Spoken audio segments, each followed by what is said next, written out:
Bonjour, bonsoir, on a une émission aussi à Carrefour des Star TV hein, avec Mimi Alimba, la patrona. C'est Flora Tamar, les découvertes en direct. Donc, pour les cas tout le nom Mikolo et Zakakaya avec Pascal Mukuna. Donc, aujourd'hui, je vais recevoir pour vous un berger. On va essayer de parler à propos de tout ce qui se passe à la Kakaya, Makamba Basel Nzambe. Donc, pour tout qui est en Karanandeng, il y en a vraiment, il y a Basel Nzambe. Donc, avant de commencer, j'aimerais saluer Acha Brandi Motoswaga. Max Mobutu qui n'a que je ne veux pas oublier. Donc, sans plus tard commencer, on va déjà commencer avec lui. Donc, bonjour. Bonjour madame, merci. Bonjour. Dieu fait grâce, ça va bien. Tu peux te présenter pour tous nos abonnés. Merci, je m'appelle Gustave Liasso. Je suis serviteur des dieux. Et voilà, tout ce que je peux dire. Dans quelle église? J'ai évolué dans l'Assemblée chrétienne Nouvelle-Béret. J'espère que vidéo de circuler à Pasteur Mukuna. Premièrement, le matin, comme il est tant que serviteur de Dieu, et tant que Pasteur Mukuna pas serviteur de Dieu, ça qui on en dit. Bon, pour répondre à la question Oyo, premièrement, je dirais que Kailo Kwabongo et Pesakana no Sengote. De un, c'est un papa dans la famille. Et puis c'est un serviteur de Dieu qui est connu dans notre pays. Et le Bongo ata okoyoka okotala te pour le respect, mais ça fait mal. Et ceux qui est penza bongo et zo sala pasi makasi. Pour ça les kambu ya kokumisa te ya kobeti la paix maboko te. Donc c'est ça là qui est vraiment passé. Selon le propos de l'évêque Pascal Mukuna, parce qu'à l'écart qui n'a pas la politique, il a dit que c'est une vidéo tout montée parce qu'il y a un conflit dans FCC. Qu'est-ce que tu peux dire à propos de ça? Bon, bah contenir bah conflit on a évité la nini parce que dossier to évité ni les anakati. Pour na nini va commenter vidéo pour na je ne sais pas. Et pour na ba intérêt ni na évité parce que j'estime na FCC ils appellent na chrétien. Ils appellent na bateau ba ébi que c'est un pasteur. Ce qui va salango pour se venger d'une manière ya ko salir personnalité na c'est regrettable parce que azamu sali nzambe. Et les ceux qui ont les Cambona Moussel en Zambé ont agir na façon ya ko dénigrer jusqu'au point ya ko exposer nudité na ebongo pour na ba conflit moko na ebi vraiment te contenir ba conflit to lo koni bazo wele là et je ne sais pas ceux qui ont ba contre à rendre ni mais Pascal Mukuna koloba ki notre ex-président Joseph Kabila abongisi mboka te asali mboka eloko moko te donc eloko o mingi azotelemela sarsa yango wana alobi ke basaleli vidéo mpo ndenge azo réclamer que non ex-président asali eloko moko malonga te pendant ses 18 ans ya pouvoir asali eloko moko te. Bon, pasteur Mukuna aza congolais oyo a vivre na mboko depuis abotama ayebi malamu makambo ndenge ezotambola. Parce que de ce que je sache, Azara qui na siège à FCC. Ba contenir à propos na yé mutazo bango bien. Koloba ke asali lo côté c'est kaibi ska tozala ki na place to komi bilan ezandengeni. Aza congolais la constitution zo permettre na congolais nyonso a dénoncer les kambozo mona malamte. Et puis nous sommes dans un état de droit. Ce qui a na preuve. Toi azana ba biloko zo lakisa ke simba kité. Ah, que la justice ko brandir ko talisa et puis voilà nazomo na te sike ko peki. Mais il a déjà porté plainte. Oui, il est congolais. Joseph Kabila aussi il est congolais. Donc baza ba individus sont tous des congolais. Ceux qui est kozala na cadre il y a justice et ça la musana nango. Je pense que na kokota te parce que na évité vraiment zone wana ndenge ni nezaleli parce que a estimé qu'il faut acquérir la justice et justice des hommes et kozala musana nango. Ce qui est la enquête et que oyo ya lobby est vrai. On laisse la justice faire son travail. La justice est libre. Dès on a dit que le président sortant Joseph Kabila a un statut protégé par l'immunité. Bangonde bakoye bandenge nini makambu ekosala mela na justice sauf fallait qu'on a parlé ma balongola immunité wana basala ndenge nini mais baza ba congolais. Les Congolais, les Congolais, qui ont été na tribunal, ceux qui ont été bien. Et les Congolais, qui ont commis étrangère, qui ont commis étranger. Tous les gens qui ont été mboka justice pour nangai na yo. soki que justice ekosala mosala nango gloire au Seigneur. Biso tozana toza ba petit peuple tokoyeba kaka ndenge ni makambo ezoleka par rapport ya ndenge bakosambela. Donc voilà un peu. En parlant un peu sur la dame, la victime, Oyo vidéo Zotambola, Mami Chibola, selon les informations, tout le monde que la dame Aoutaki Chikapa, et elle n'a jamais été une femme mariée, elle a une pite là-bas, et du coup, tant que Awa, Bimis Moko vidéo, Pasteur Mukuna, a abusé Naye, a botolé Babion Mobali alors qu'elle n'a jamais été mariée. Qu'est-ce que tu peux dire à propos de ça? Bon, ceux qui pensent que Kozala, ndenge osali ba enquête no eza bongo. Parce que na moni pango pe na ba réseaux sociaux ndenge bazolo ba kiazaki femme mariée te, azaki femme légitime te et le pango eza yete et tout consort. Ceux qui a sali yango pona ko salir mosali na Nzambe, elle paiera son compte. Pona nini abimisi eloko wana po sali mosali na Nzambe na sima likambu o elobi ya FCC. Ceux qui kezaki lupango eza yaye, justice fera son travail toujours. Donc, on peut sa chance, peut confiance, na justice, na biso, et meka kolande la biloko. Pour na yebi ke bakosambi sa pasteur, mukuna le roi pasteur, to loko la individu d'abord. Oyo, moi si memi ba fait na ye pas memi ba prouve, batala, nani azana raison. Les gens disent que la fille n'est pas à côté FCC, c'est que pasteur Mukuna, il va vraiment payer très cher. Parce que la minute, tu as son habit, ça semble, c'est au temple, tu as malibande, tu as l'ingé, bon. Bon, azana détention provisoire. Pour la enquête et puis pour la confrontation ailleurs na la sœur Mami. Je pense que ceux qui justice est tranché na faveur il y a pasteur Mukuna gloire au Seigneur.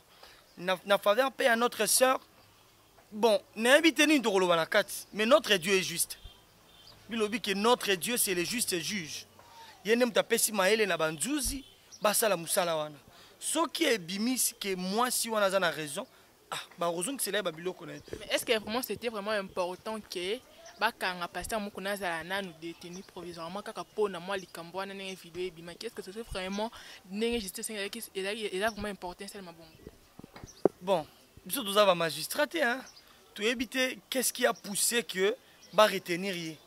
Makambo ze belé pasteur Mukuna za mutunde tinga na yote. Ozomona aza mutoyo partout dans le monde il y a les ezana ba ACK. Aza une grande personnalité dans Mboka Oyo. Ceux qui loka bon ba détenir yé pour na ba création d'enquête na information. Bon, na ndenge justice ezo ba ndenge zo sala musala nango. Bible bi na biso à César ce qui est à César, à Dieu ce qui est à Dieu. Donc chez nous na makambo Nzambe, c'est un pasteur, c'est un évêque. Mais la justice aza citoyen congolais comme tout le monde. Donc à kosamba lokola mutunos parce que le domaine est réservé na l'État. Et ça, justice n'est pas la moussana. On ne peut pas entraver justice pour tout le bazar pasteur boyeboité. Alors qu'il y a un avocat et puis bah plaider cause juste par rapport à l'écambo zoleka yena sœur Mami. Donc voilà un peu ma contribution un peu pour n'endengue déroulement à procès. Est-ce que vraiment un serviteur dédié, un pasteur, un berger, a vraiment côté ma politique n'engue avec tout le monde est vraiment très attaché na notre ex-président, le ministre, Félix, a été très attaché. Donc, pour nous, est-ce que vraiment un pasteur a côté vraiment ma bon, ma politique, pardon, bon. Oui, merci pour la question. D'abord, vous devez savoir une chose. Depuis la Bible, depuis la nuit des temps, David c'était un roi et puis sacrificateur. Néhémie c'était un gouverneur. Tout ce monde-là dans la Bible, ils ont exercé Moussala Nzambe, mais étant homme d'État. Mais aussi, Jésus a besoin qu'il y ait un côté comme un mokondi. Jésus a besoin qui ce qui veut dire que parce que Jésus a besoin qui comme un mokondi. Comme Jésus a besoin qui. On sait que ma bien vraiment, mais Jésus n'a pas besoin. Jésus était venu avec une autre mission. Yesu a quitté pour sa mokondi à Mokili. Bible lobby que Yesu a qui pour racheter les brebis perdues d'Israël, les brebis errants d'Israël. C'est-à-dire qu'il avait une mission propre qui lui a été destinée. Il était venu avec une mission propre à lui, sauver l'humanité. Il y a des ordres, il y avait les ténèbres. Christ est venu apporter la lumière et sauver nous, ses enfants, pour tout comme Abananaï. La Bible nous dit dans le livre d'Apocalypse qu'il a fait de nous un royaume de sacrificateurs. Ça, c'était la mission que Christ était venu. Et la Bible nous dit encore dans le livre de Jean, chapitre 1, verset 12, à tous ceux qui l'ont reçu et à tous ceux qui croient en son nom, il leur a donné le pouvoir de devenir enfants de Dieu. Ça, c'est la mission précise que Christ est venu. Il est venu nous sauver. Il n'est pas venu faire la politique. Vous avez Yesu a fait la politique. Mais ce qu'on a dans la Bible, on a travaillé dans l'administration. Daniel était chef de la maison du roi. Il était comme un premier ministre. Et Joseph aussi. Il était premier ministre en Égypte. Vous allez comprendre. C'est-à-dire Dieu entre dans les milliers pour influencer la gestion de la batunaye. Vous avez des Zamba qui ont condamné Israël un moment pour dire bah où est là qui ont un roi. Or, il y a la case à la roi na bango. Dans l'histoire, avant qu'il y ait un roi, il y avait quelque chose qui s'est passé à la kinin. Le juge, qui na possession, il y a que Sambisa Makamuna Suzo le Kalamboka. Bande ko bien ba juge, ba Déborah, ba Jephthé qui juge, ba Onyo Soyi qui juge, ba Gédéon. Ils étaient des serviteurs de Dieu, mais ils exerçaient le ministère wana pour mettre la paix et structurer Makambu na kati il y a place bazalaki. Nalingi en passant kolobelo komoko pour notre évêque, nous le soutenons parce que la Bible nous dit nous devons nous soutenir. C'est pas parce qu'il y a en prison à Longwe Moussel en Zambie, non. Dieu ne serait pas jamais de ses dons. Mais naye kolobela sœur Nabiso Mamichi Chibola, je pense une chose, je vais lire la parole de Dieu si vous me permettez. Je suis dans le livre de Matthieu chapitre 5. Je vais lire le 25e verset. Ça, c'est la version Semeur. Bible le Bible. Si quelqu'un porte les accusations contre toi, dépêche-toi d'entendre avec ton adversaire pendant que tu es en chemin avec lui. Sinon, ton adversaire remettra l'affaire entre les mains du juge qui fera appel au huissier de justice et tu seras mis en prison. C'est-à-dire qu'il y avait lieu de parler de Tozo Solo Laboué, compromis à la trouver entre Yé na pasteur mon. Donc devait d'abord solo là, non pas avoir conclusion. Ce qui est ezala qui entre bangomi balé conclusion ezala quitté. Ezala ba pasteur tozali na président SCC. Ozali pasteur Sonic Afuta. Tozana ba homme de Dieu mususu. Tu peux faire appel à médiation pour que likambo qui la justice. Parce que la fille a dit que le téléphone n'est pas yibi, que ba jour rebelle pas évêque mais avec on est continuer ko luka bimana ya va PC ba nkanda ya parcelle mobile na ya tikela qui. Bon, ils ont des propos à vérifier. Parce qu'on ne peut pas certifier les colos et les propos. Tu as évité des marches ni à Salaki, mais ce qui est sur Bissoba dans Zambé, tant que les Zali, tout solo la nan, avant que Mboula Matadi, aya ko kata les colos na biso, totoko mais pas banzuzi. Aux hommes ici que Zali, ce qui ayeba qui valeur ya Moussali na Zambé, alinga qui a trouvé banzela ya kolekela, fala lukata ba médiation. Koluka famille, koluka baninga, ba collègue ya pasteur. Oui, le biki a kenda qui na famille à pasteur Mukuna. Tant a komi kuna famille pasteur Mukuna si bango peke non les campagnes que ce sont bande kona biso baluba kenda kana ba sula ndenge ya tribu na bango. Ba bisi que non, oza na preuve moko te ngwa na sala ki vidéo pour na atana na preuve ya makambo avec bande ko ebisai. Bon, vidéo on a bimisika bolumbu ya papa Mukuna te na yemoko. Elle a dit qu'elle n'a jamais publié la vidéo. A bungi qui téléphone na ye ba menesa ke ba donc pasteur amoni ke ba sala qui déjà vidéo na menesa ke a boté le téléphone na ngona ba vidéo ko manasima. Elle a dit qu'elle n'a jamais publié une vidéo. Ce qu'on denga ni na profiter kana sima likambu ya FCC ndengezo ezo inda mikolo yo abimisa vidéo et comme neti ba cabane monter contre l'homme de Dieu. Bon, toza on a té. Mais un serviteur de Dieu peut faire la politique. Mais une politique droit, claire, pour le bénéfice du peuple de Dieu. Aux hommes. Parce que dans la Bible, Néhémie était gouverneur. C'est la politique. C'est Néhémie qui a reconstruit la ville, il y a Jéricho. Aux hommes. Esaïe aussi. Tous ces mondes-là ont travaillé avec les politiciens.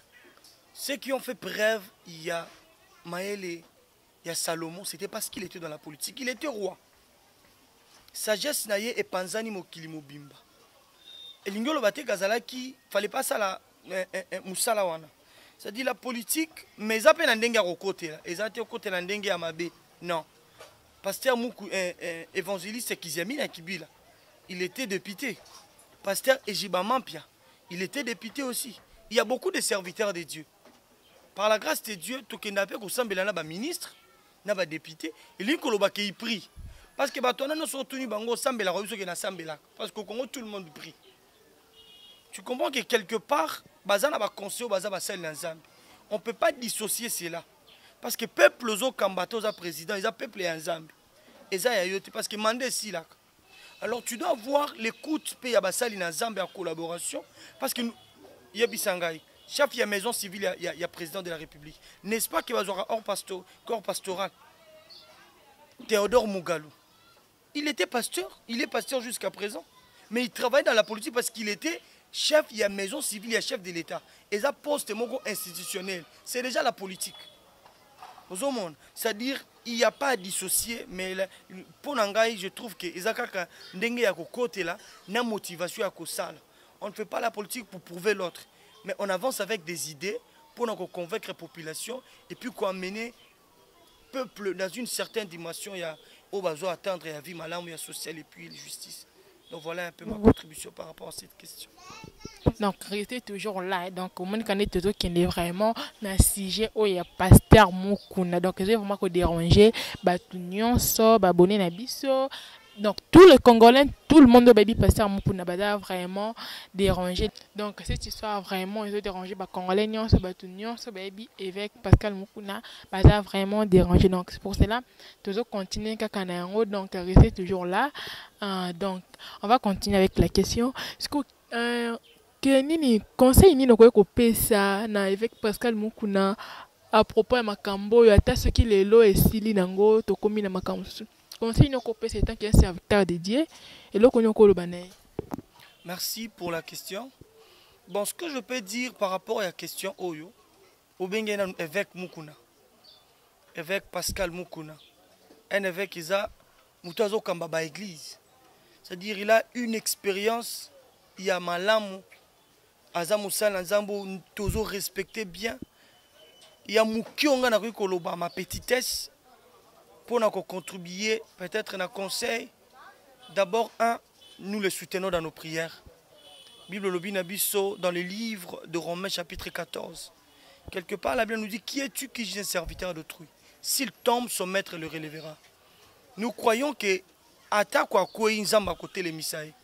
Ozomona tokosenga kaka na papa na biso azala na kimia toza na moment au cas ya prière ozomona d'abord na kosenga pe en profitant pour na bandeko toza na confinement toza moment ba malade des autres tambo la coronavirus et tout consort mutu nyonso pe kati na ya mizongisa likambo soke komeli mosali na nzambe qu'en est-il pour moi donc on a ki koloba pona mosali na nzambe ezake eza moment ya prière kaka kosenga mawana nzambe kolimbisa pe ndeko wana po akolimbisa ye kaka aza papa ayokela ye mawa alimbisa ye ate komema wapi justice asala mosala na ye me paster azala na kimia azala kaka na kimia biso toza libanda na ngolo ya nzambe tosoutenir na baprière parce que tokoki otika ye te et voilà un peu paster azala na kimia kopesa nzela te na basujet mosusu ebima kosala ba discours mosusu te kosala ke esala mouche nde komba lobaka français mais ozala kaka na kimia nzambe apesa motema monene apesa o makasi ya koleka na épreuve oyo parce que c'est épreuve moko difficile et moto akoki kosunga yo kaka kolekisa épreuve oyo obima molongo eza nzambe ase confier na nzambe na baprière biso mpe bana na nzambe na kosenga biso to soutenir pasteur Mukuna na baprière mpe eloko oyo ete ya biso basali na nzambe ete ya biso ezala leçon toi apprendre. La discipline personnelle, c'est très importante. Toutefois, il y a une certaine discipline, il y a une rigueur personnelle pour ma kambaboyo et komate. Donc, bananazam beto za la uni. Pasteur ici ko zali ata ko yoka message na bouche à l'oreille to na mutu mususu, tous ensemble na yo, to ko soutenir na ba prière, pe na ba conseil. Tala na kimia, ko betsa libaku te na maloba, na ba déclaration na ba émission te, et ça la pena moment même de retrait, to ya confinement pour tout à la ndenge nzambe akosilisa likambo oyo po monguna kolonga biso te. Merci pour la sœur Mami Chibola. Conseil au pesa et tant que serviteur de Dieu au pesa et pas y pate. Conseil au pesa. Sœur Mami Chibola, ici Kozali, la Bible nous dit ceci. Il faut que le malheur arrive, ou soit le scandale. Mais malheur à celui par lequel le malheur vient, ou soit le scandale. Judas Iscariot a déjà destiné à Mabé. Il y a un Mabé Kotaki Nanzela nae. Il y a un motu ezali likamboru ki okoma me kozala oterte. Kozala pe mutu o Nanzela likambwani komite. Po okomema mikumba ya bato wana nyonso. Mikumba o mosala nzamba za nango okomema ngote. Moi je pense que ya malamu ezali soit un ko retirer plainte. Ya kosenga bolimbisi et puis ya koluka réparation. Donc kolobelango donc na famille bobo bongiso ko na famille. Oui, c'est possible pour déjà bimina mokili. Mais acte ya ko retirer ata koza batu bazana simano bazo acculer. Mais si a retirer plainte et que ba bongisi na miable. Je pense que la solution est la plus meilleure que ceux qui sont en la justice. Je te demanderai, ma soeur, je dois péter un conseil à Bolimbi, ce n'est pas un ensemble. Pour mon Bolumba, mon sali un ensemble. C'est-à-dire tu as participé au péché. C'est un ensemble Limbi Sayo, ça mandé. Zélo, lesquels pour salir. La sœur Mamie, tu dois t'amender, tu dois demander pardon. Aussi, na libota na Zambe. Et puis, il faut ça la paix démarche. Il y a qu'exhorter dans Zambé que l'oko et les qui n'anzela na yo et les capés n'anzela va tout soutenir peu comment. Parce qu'on ne peut pas encourager que Moussali na Zamba ça les locaux yo et ça la miwana. Nous condamnons l'acte. Nous n'encourageons personne de le faire. Ce qui est là Zambé a bimisi ango n'anzela ya papa mukuna c'est que ba misusu pe bazana ba vidéo bazana ba makambo. Toka ki eliani awa bandaki komate tutu. Soki Zamba zo bimisali kambo yo eza po esila. Bino ba mami to sangisi bino nyonso esika moko ba mami e ba eliani. Soki eza na nzela na bino de scandale ezo kotela basali na Nzambe bomi batela. Po Nzamba za la rajalou na basali na ye. Yo ko kanisa po za mwasi po za mosali na Nzambe osala ngo omimonisa oyebana mais entre temps ozo s'essuyer pe yo moko. Bobo sana lisolo il y a Billy Graham te bobo sana balisolo ba grand homme de Dieu nos boyebite ya ba Jimmy Chwaga basio ba koisa bango lelo baza ba plus malheureuse okiko yeba ne ko sala buzz na net mais yo moko bebisi vina yo parce que za na génération okobalo okoboto za na bokitani qu'en est-il pour na bato wana nos oyo maudire parce que malédiction qui n'a tina millième génération. Donc pour dire nous devons, même une quatrième génération, même tout ça, tu bénéficies déjà de la malédiction. C'est-à-dire à demander pardon. Peba obati kaliba salango li susute. Boko isaba sali na Nzambete, boti keloko wana. Bo lukate bo za ba sujet oyo et ezo pesa ke basana Nzambe ba ko isamaka. Nzamba ko sepela na binote. Biso pe basali na Nzambe, tozala na maîtrise, tozala na discipline. Quand bien même au bali, quand bien même aux célibataires, nous devons nous contrôler, nous gérer. Et ça très très important. Pour nani balobeli papa à Tomste. Pour nani papa Marcelote. Pour nani ba misusuté. Et lingi kolobeza pe na bato baza sérieux na makambo Nzambe. Et ça pe bato baza na droiture na makambo Nzambe. C'est pourquoi en passant je peux dire la théologie a sa place dans la vie d'un serviteur de Dieu. Parce que moi je fais la théologie. Dans la théologie, il y a un cours autozoaki, la discipline chrétienne. Dans la discipline chrétienne, nous avons l'éthique. Nous avons comment un homme de Dieu peut se comporter. Comment un homme de Dieu peut se maintenir. Comment un homme de Dieu peut dominer sur les sentiments et les émotions. Et ça, c'est très important. Donc, je n'encourage pas ça.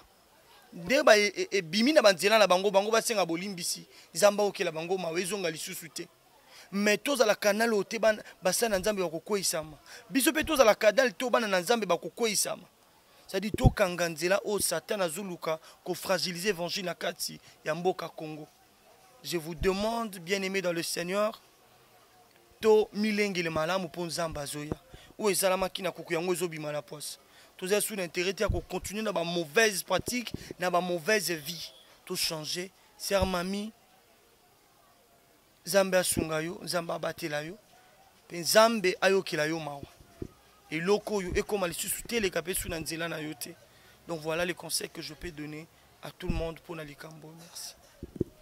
D'accord. Un mot à dire pour tous les membres au Bosanganana bangon église, tout batnyoso bazolandayo. bato nyonso baolanda ngai tozorespecte d'abord mesure au président apesi moni naza na kashine na ngai naza na papier mouchoir tozorespecte baordre hygiénique nyonso bapesi tobondela nzambe bisika nyonso tozali bakangi babatima balobi tosangana na baculte na babatima te mais église vie ya motu ye moko na bandako na biso de prière familiale tokolisa baprière familiale eza moment oyo papa kamba prière maman kamba prière bana bakamba prière tokabola liloba na nzambe en famille. C'est ça la meilleure éducation. Toza na moment oyo esengeli biso moko tobongisa éducation ya bana tomi bongisa tango tozo silisa confinement ba résultat malamu ezala dans la prière soko ba kotanga bible te soko ba kosambela te soko yeba kinenge nini bazala eza ba moment papa solo la bana mibali maman solo na ba oya basi to solo la to yeba na malamu harmonie comme na ba famille et puis l'obie est la meilleure eza nzamba pe tant nzamba pe sibiso to s'étudier to se auto diagnostiquer pour to yeba ndenge nini tant confirmé qu'aussi dans la société, dans l'entreprise, ndengeni kozala. Bana na Zambé, bana assemblée chrétienne nouvelle Béré, bana la louange, bana aseka bana l'église nyonso na mokili partout dans le monde, ils en Afrique du Sud, ils en partout sika nyonso boyebi biso, to pe sibino sumbote na kombo na Yesu. Shalom kimia na Zambé za na bino, to continuer toujours na prière. Confirmé zo pe sa soutien ko ye ko lebele pour olali olamuki journée zakaka. C'est-à-dire, quand tu te réveilles, prends ta Bible, prends le temps de lire, prends le temps de faire des découvertes. Et qui ça un plus la connaissance na yo. Donc voilà un peu ce que nous pourrions dire. Je voulais aussi annoncer par la grâce de Dieu, Toyeba qui a réalisé l'album, Marxi Single, les en a 3 chansons. Et toujours dans la a monté un clip. Mais na YouTube, Tozali, ceux qui ont commis Merci Nkolo de Berger Gustave. Au commun toutes les photos, na musique. Jusque là, toujours ça la promotion bon na ba radio. Et puis bientôt beaucoup zoa ba vidéo na bino. Et na pesika merci les sous pour na bande ko Afrique du Sud. Bande ko nyonso ba ko occasion Orlando Biso, Pretoria, Johannesburg, bande ko nyonso Gospel United, bande ko nyonso ya mokili mobimba na États-Unis, na France, partout dans le monde on est ensemble. L'album que nous présentons, le titre c'est Shukran Yehoshua, qui revient à dire merci Seigneur. Donc voilà un peu. Que Dieu vous bénisse dans vos familles. Bye bye. C'était le berger Gustave de Kibisonio Saneng à Lobine en PC conseil et pas avec Pascal Mukuna pour la bataille FCCP et pas Yasser Mami. Donc merci pour tout le monde dans la qui branché sur Carrefour des Stars TV avec Mimi Alemba la patronne. Donc merci aussi à notre caméraman Dave qui est toujours là pour nous donner de bonnes vidéos à l'air. Donc merci pour la patronne qui branché. Donc on ne jamais qu'on remercie parce que les adresses sont binondées.